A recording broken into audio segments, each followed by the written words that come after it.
तो उन्हें ये मुनासिब नहीं गुजरा कि ये छोड़ के जाएं, तो इस वजह से उन्हें इस रंजिश में आके उन पर पेट्रोल डाल के आग लगा दी। 11 साल से उसी की गुलामी कर रही थी, इसलिए उसको नागवार गुजरा।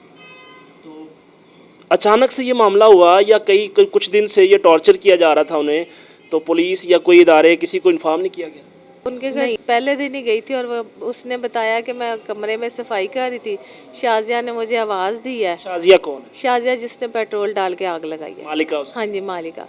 उसने आवाज़ दी है। जब ये सेन में आई है तो उसने बताया कि वो किचन में खड़ी थी और उसके हाथ में पेट्रोल की जलती हुई बोतल थी और उसने सीधे हाथ से मेरे ऊपर पेट्रोल की बोतल डाल दी, जबकि उसके भी शाजिया के भी उल्टे हाथ में आग लग गई थी।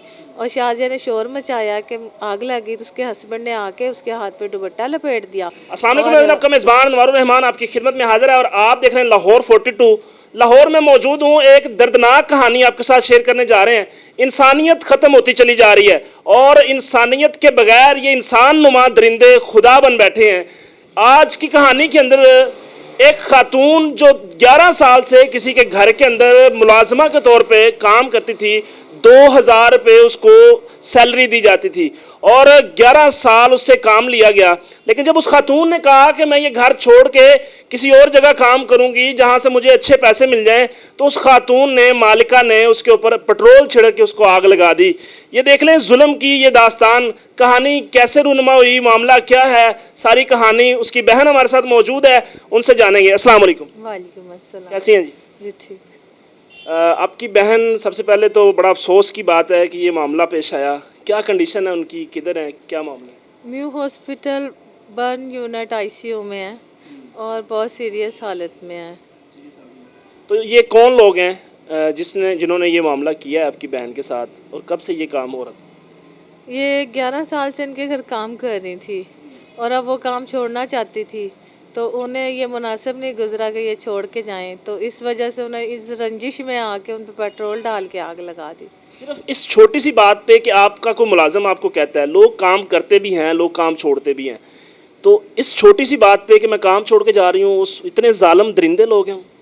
कुछ लोग साइको हो जाते हैं, अपनी अना पे उनके बात आ जाती है ना, उसने कौन सा उसको ख़रीदा हुआ था, कोई गुलाम थोड़ी थी उसकी। वो उसके पास काम कर रही थी और सिर्फ 2000 में, 2000 की औकात ही क्या है। 11 साल से उसी की गुलामी कर रही थी, इसलिए उसको नागवार गुजरा। अचानक से ये मामला हुआ या कुछ दिन से ये टॉर्चर किया जा रहा था उन्हें, तो पुलिस या कोई इदारे किसी को इन्फॉर्म नहीं किया गया? नहीं, अचानक से हुआ। 1 हफ्ते पहले उसने काम यहाँ से छोड़ दिया था। 1 हफ्ते के बाद वो पहले दिन ही गई थी जब इन्होंने ये कार्रवाई ये कर दिया। छोड़ ही दिया था तो फिर दोबारा क्या लेने की थी? बुलाया गया था? क्या मामला? हाँ जी, उसे बुलाया गया था कि आपके बगैर नहीं हमारा गुजारा होना, आप आ जाओ, फिर जब आपने छोड़ना होगा तो आप बता देना। तो फिर क्या हुआ था मामला? फिर वो उनके घर पहले दिन ही गई थी और वो उसने बताया कि मैं कमरे में सफाई कर रही थी, शाजिया ने मुझे आवाज़ दी है। शाजिया कौन है? शाजिया जिसने पेट्रोल डाल के आग लगाई है, मालिका उसकी? हाँ जी, मालिका। उसने आवाज़ दी है। जब ये सेन में आई है तो उसने बताया कि वो किचन में खड़ी थी और उसके हाथ में पेट्रोल की जलती हुई बोतल थी और उसने सीधे हाथ से मेरे ऊपर पेट्रोल की बोतल डाल दी, जबकि उसके भी, शाजिया के भी उल्टे हाथ में आग लग गई थी। और शाजिया ने शोर मचाया कि आग लग गई, तो उसके हस्बैंड ने आके उसके हाथ पे दुपट्टा लपेट दिया और शबनम बीवी को नहीं बचाने की कोशिश की। अपनी बीवी को बचा लिया और जो मुलाजमा थी वो जलती रही सामने? हाँ जी, वो 5 से 7 मिनट तक उनके सेन में जलती रही। जब उसे कोई रास्ता नहीं नज़र आया तो बाहर का दरवाज़ा खोल के बाहर गली सड़क पे आ गई, जहाँ पे एक रेडी वाले ने उसके ऊपर पानी की बाल्टी और चादर डाल के उसकी आग बुझाई है। बाहर मोहल्लेदारों ने बचाया? हाँ जी, बाहर मोहल्लेदारों ने बचाया। तो जो मालकान हैं उनको ज़रा रहम नहीं आया, कोई शर्म या नहीं आई कि वो बचा लें खुद?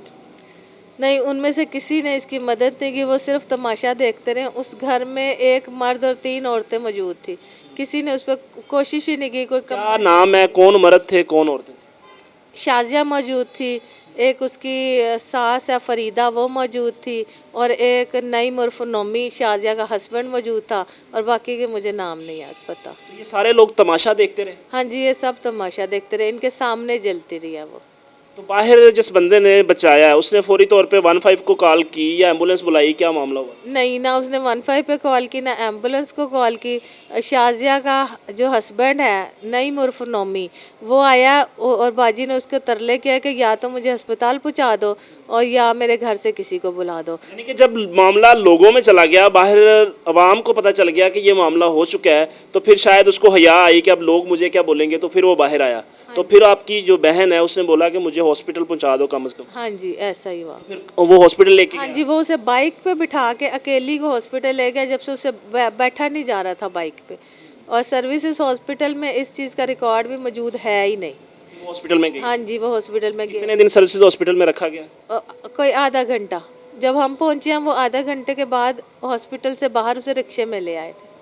हॉस्पिटल वालों ने नहीं मतलब उसको एंटर ही नहीं किया? हाँ जी, उन्होंने वहाँ पे उसे एंटर ही नहीं किया। उसको ऑगमेंटन की गोलियाँ और बस वो ट्यूब लगा के, तो उन्होंने कहा इसको घर ले जाओ, क्योंकि वो उसको नोट नहीं करवाना चाह रहे थे कहीं पे।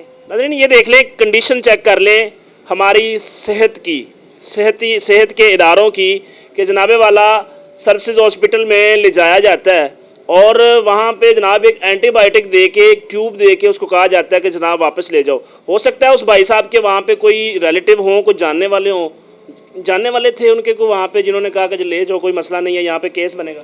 नहीं, हमें नहीं इस बात का पता। बस ये पता है कि शाजिया की एक छोटी बहन है, वो डॉक्टर है और वो म्यू हॉस्पिटल में भी काम कर चुकी हैं। जाहिर है तो फिर वो सर्विस में भी कर चुकी होंगी।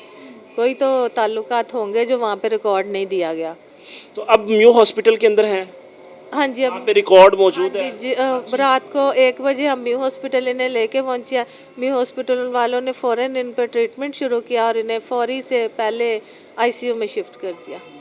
कंडीशन काफ़ी सीरियस है कि आईसीयू में लेके गए। हाँ जी, काफ़ी सीरियस। सर्विसेज वाले अंधे थे वो डॉक्टर, या मतलब दिमाग ख़राब था उनका, क्यों उन्होंने मतलब फारग करवाया? सर्विसेज के सीसीटीवी से पता चल जाएगा कि वो वहाँ पे गई थी, लेकिन रिकॉर्ड से नहीं पता चला कि वो वहाँ पे गई। ज़ीरा पंजाब साहब ये देख लें, आपके मुल्क के पाकिस्तान के अंदर, पंजाब के अंदर देख लें, आपका वो शहर है लाहौर, जिसको आप जनाबे वाला उंदलुस के साथ, पता नहीं कौन कौन से जनाब ममालिक के साथ इसको कंपेयर कर रहे होते हैं जनाब। तो यहाँ पे ये देख लें कि जनाब आपका जो शहर है, आप इसको बड़े बड़े शहरों के साथ कंपेयर तो कर रहे होते हैं, लेकिन आपका एक हॉस्पिटल एडमिट ही नहीं करता मरीज़ को, क्योंकि उसके अंदर कुछ डॉक्टर्स जो हैं उसको जानने वाले होते हैं उस शख्स के, और वो केस ना बने। फिर दूसरा हॉस्पिटल आईसीयू में ले गया है। आप कंपैरिजन चेक करें कि मरीज़ की कंडीशन कितनी थी, उसका मजाक कितना उड़ाया गया। साहब मौजूद हैं एडवोकेट वलीद सिद्दीकी साहब, जो माशाल्लाह इस केस को हैंडल कर रहे हैं, तो उनसे जानने की कोशिश करेंगे कि क्या प्रोसीजर है, मामला कहाँ तक पहुँचा है। अस्सलाम वालेकुम जी, वासलाम। कैसे हैं सर? अल्लाह का करम है। ये केस की क्या नोयत है? सबसे पहले मैं आपको बता दूं, आपने कहा कि हमारा शहर जो शहर लाहौर है, इसका मुकाबला अंदलस से या आप इसको तुर्की के किसी शहर से कंपेयर कर लें। मैं ये कहता हूँ और ये सोचता हूँ कि हमारा मुकाबला जो है ना जी, अफ़गानिस्तान के कह लें कि थक्कर से जो शहर है ना, काबुल से भी नहीं होता। हाँ जी, ईरान का अगर आप तेहरान भी देख लें तो हमारा मुकाबला उससे बराबर नहीं है। हम लोग रोल मॉडल तो बनाया जा रहा है हर चीज़, मगर अंदर सब खोखला है, जस्टिस है ही नहीं। जबकि नेल्सन मंडेला ने कहा था कि गुर्बत खैरात से नहीं, इंसाफ से ख़त्म होती है। सर अच्छा बताएं, ये क्या मामला है, कहाँ तक पहुँची है ये केस की क्या प्रोसीडिंग? इनका जो है FIR हो गई थाना शुमाली छावनी कैंट में, और वकूआ जो इनका हुआ था 25/11 को था, और जबकि FIR लॉन्च की गई 29/11 को। अब उसमें जो पुलिस ने जो प्रोग्रेस की, उसमें उन्होंने जो प्रोग्रेस की, उसके जो खावंद को पकड़ लिया, औरत को छोड़ दिया, और औरत को इतना रिलीफ दे दिया कि शायद जवेद साहब एडिशनल सेशन जज साहब है, वहाँ से उसने पूरी जमानत करा ली। बंदा रिहा है? बंदा जेल में है जी, अभी 6 दिन का रिमांड हो गया उसका, अभी मजीद 2 दिन का रिमांड। औरत जिसने जलाया था वो रिहा? वो अभी रिहा बाहर है, मगर वो अबूरी ज़मानत पे है, यानी कि अदालत ने उसको कुछ वक्फे के लिए अदालत दी और रिहाई दी हुई है। सर ये हो सकता है कि एक खातून खुद मुलव्वस है जिसने खुद जलाया है, उसको आज़ाद छोड़ा हुआ है? जी, अब वो असल में क्योंकि हमारा कानून ही है और जो कि हमें प्रोटेक्शन भी देता है, अब उसको रिहा, जब तक अदालत का आर्डर नहीं आ जाता, अदालत का फ़ैसला नहीं हो जाता, तब तक वो बाहर रहेगी। यूं ही अदालत का फैसला इनके हक में हो जाता है तो वो बेल खारिज हो जाएगी, ज़मानत फिर वो सलाखों के पीछे चल जाएगी। तो सर क्या कहते हैं कि अब फाइनल इस केस में कुछ नज़र आता है कि इनकी कोई सुनवाई हो जाएगी, कोई मामला चले जाएगा? जी इंशाल्लाह जी 324 अटैम्प्ट टू मर्डर जो है इसके ऊपर ऑफेंस लगा है, फर्दर वेटिंग पे है जी, जो कि डॉक्टर्स की रिपोर्ट्स, डॉक्टर अपनी हतमी रिपोर्ट क्या देते हैं अभी, तो उस पर इंशाल्लाह जल्द अज जल्द इसका ट्रायल केस है अभी आगे चलेगा। जब उम्मीद है अल्लाह ताला घर थोड़ा सा प्रोसीजर लंबा ज़रूर है मगर इंशाल्लाह हम इनके इंसाफ के लिए हक़ के साथ खड़े हैं। तो नाज़रीन ये थी जी आज की स्टोरी, आज की कहानी। ये देख लें, ये खातून उसकी बहन यहाँ पे सरापा एहतजाज है और आपके सामने हाथ फैला के ये अपील कर रही है, खुदारा इस केस को ज़्यादा से ज़्यादा हाईलाइट करें। वज़ीर आला पंजाब साहब आपको नोटिस लेना चाहिए, IG पंजाब साहब आपको भी नोटिस लेना चाहिए।